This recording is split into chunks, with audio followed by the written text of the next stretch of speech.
response to some of the allegations which have made. And Aarti Sathe, they are serious allegations. There is an accusation saying that Maharashtra is being damaged to favor Gujarat because there are elections there.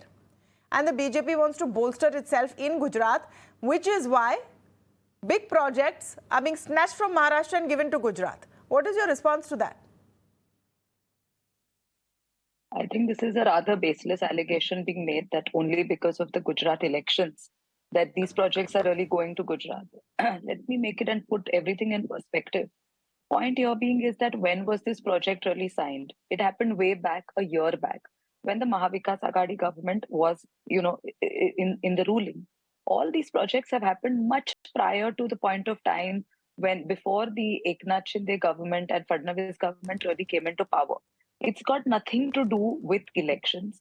It has got nothing to do with the fact that Gujarat is facing 4 projects gone in the last 2 months. Any elections now. It is. Is it just bad timing? No, but when was the MOU signed? In fact, no. The Atmanirbhar program was announced by Honorable Prime Minister in 2021. And as a result of that Atmanirbhar program, was this MOU signed insofar as the present Tata and Airbus deal is concerned. No, but the MOU in 2021, one minute. I just want to get a factual position and then I will let you continue, Ms. Sathe. The MOU signed in 2021 because the BJP has been saying this since the beginning of the day. The MOU signed in 2021, did it say that the project will go to Gujarat, Vadodara?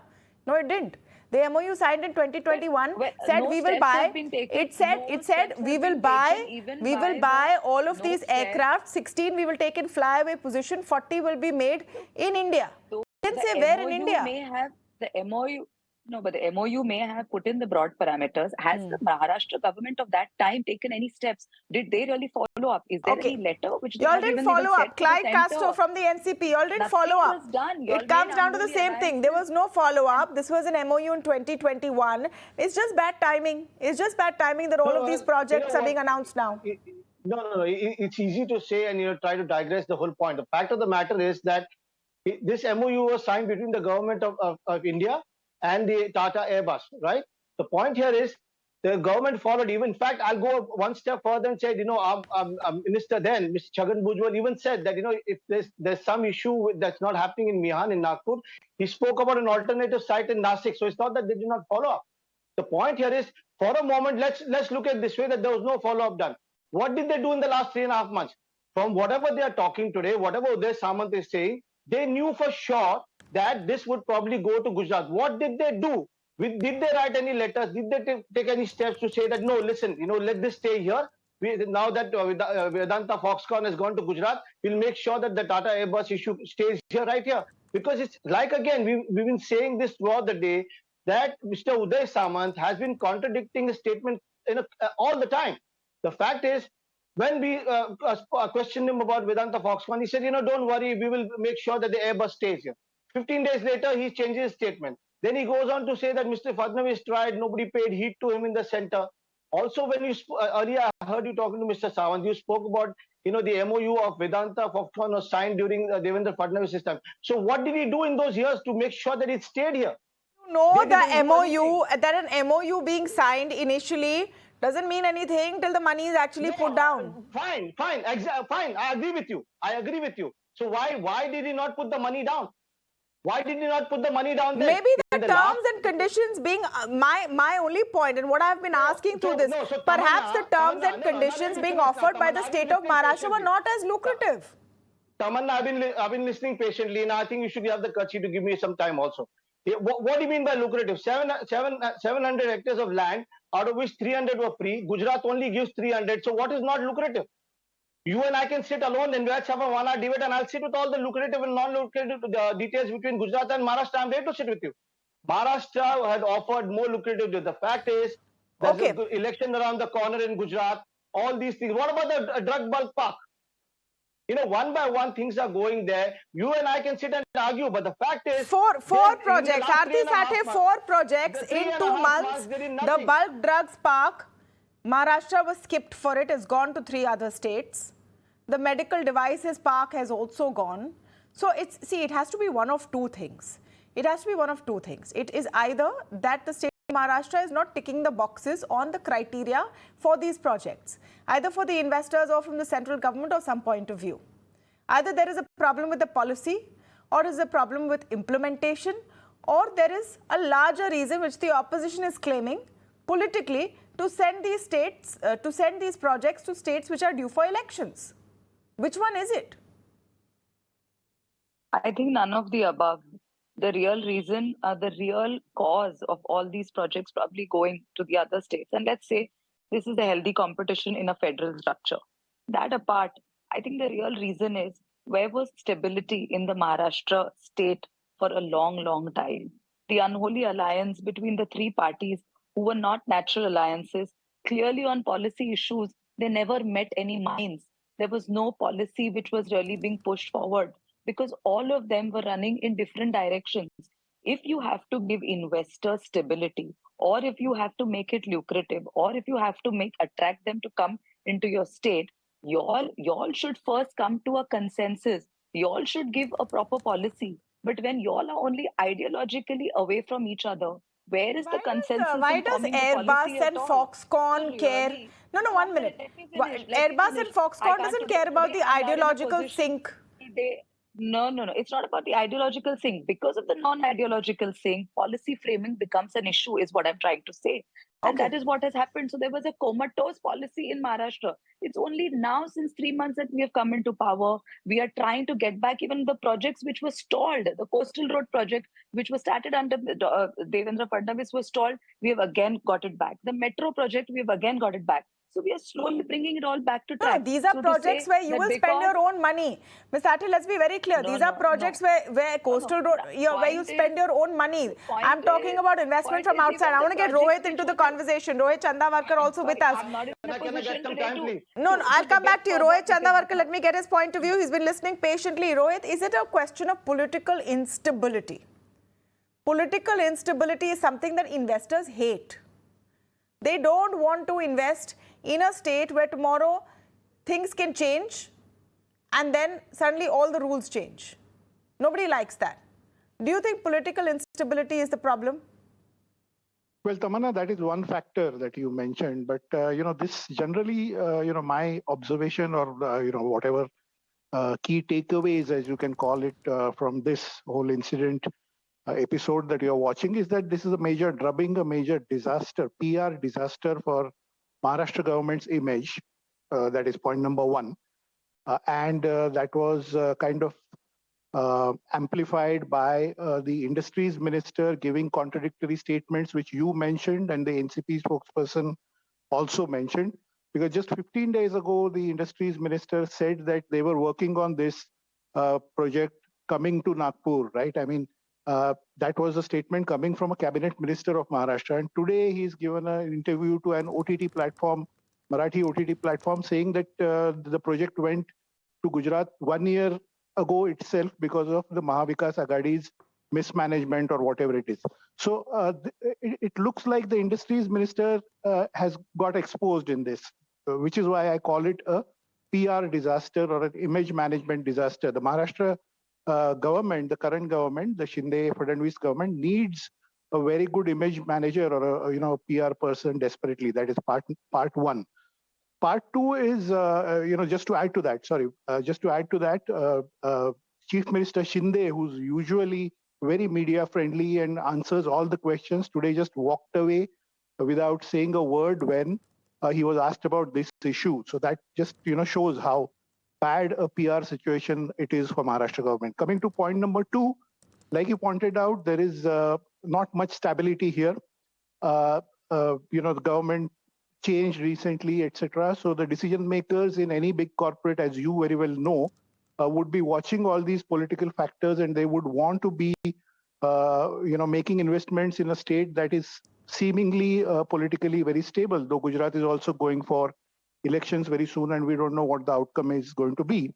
But the crucial factor, Tamanna, here is the backing and the assurance coming from the center. Because remember, this is manufacturing of a cargo aircraft for the Indian Air Force, which means the Defense Ministry is involved in this.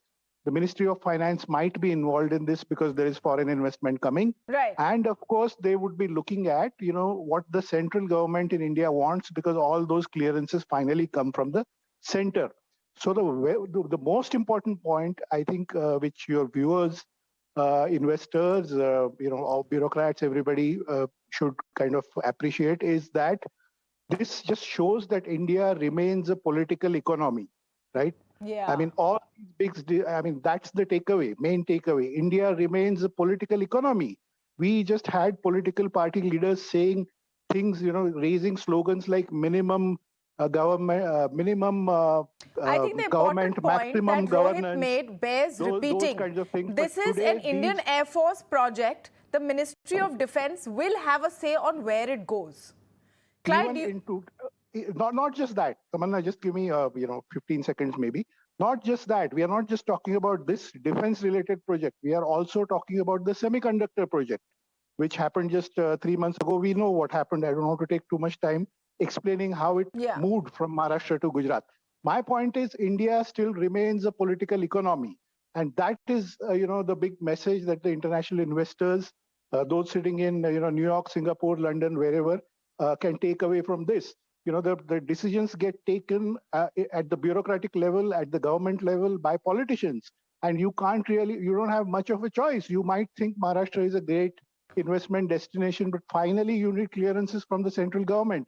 So it is a political economy, the political class rules, and you have to abide by, whatever they decide. So we've seen that. Very clear message there that at the end of the day, are these projects going to be doled out to different states like toffees? Depending on when there are elections or not. That is a dangerous sense. And why didn't any of these projects move to Tamil Nadu or Andhra Pradesh or any other place? Why are they going to go? Why are they going to Gujarat? Why are they going to Himachal? Clyde, you got cut off there. You got cut off there. Aarti Sathe says there is unnecessary politics being made over this. No, but you know what? I'll tell you, Tamanna, there was political instability. That's why companies did not want to come in. Tamanna, I hope you allow me to finish. Talk about political stability, and I heard that the different policy. Let me tell you something. Words like comatose was used. BJP and its spokesperson were asked to go into comatose and in a time warp, and they think that there was no COVID in this country. They think that there was no COVID in this country. The MBA government came into the government, and within 6 months there was a COVID. For nearly 2 years, we were trying to get out of COVID. Even during those times, all three parties worked together to get the state out of all the problems. If you were talking about going back, there were so many issues. Now, that would be a different debate on how, the vaccines were not given to Maharashtra. But at the end of it all, still, the WHO, spoke about how well, Mumbai or Maharashtra has tackled the COVID situation. We were working together. But the point here is very simple. Like you said, this is going to be like toffee that you doled out. And how, I couldn't see the other gentleman talking. Why not Tamil Nadu? Why not Chennai? Why not anywhere else? You want to respond to that? Gujarat?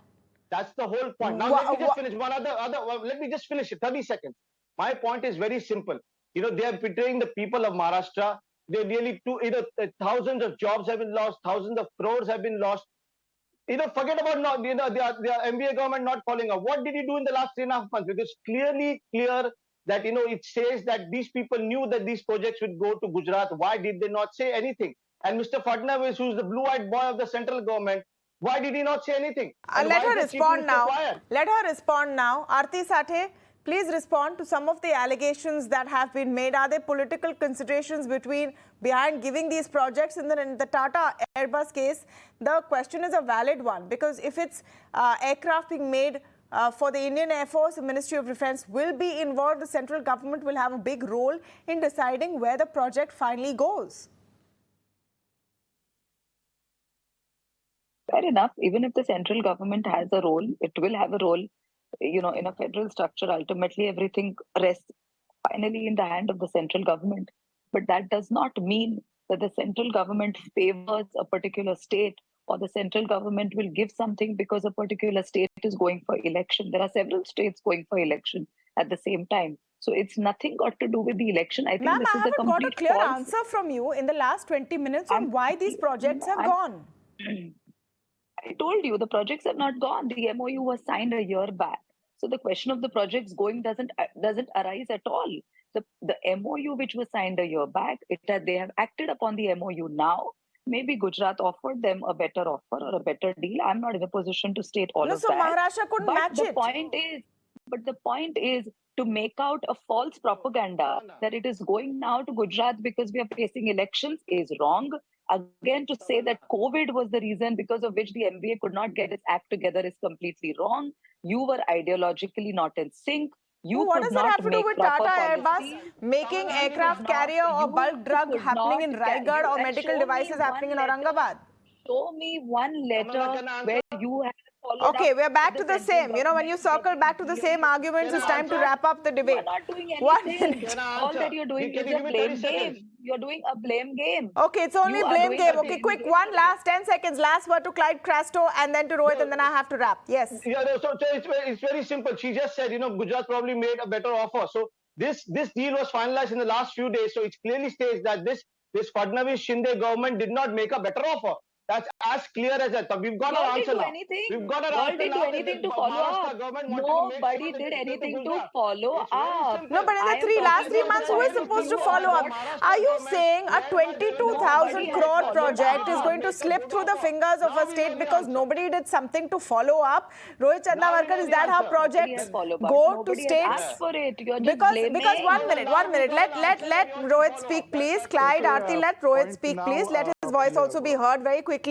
You know, at the end of the day, Rohit, these are talked about as big achievements in election campaigns in every state. That look what we are doing, we're bringing in more jobs.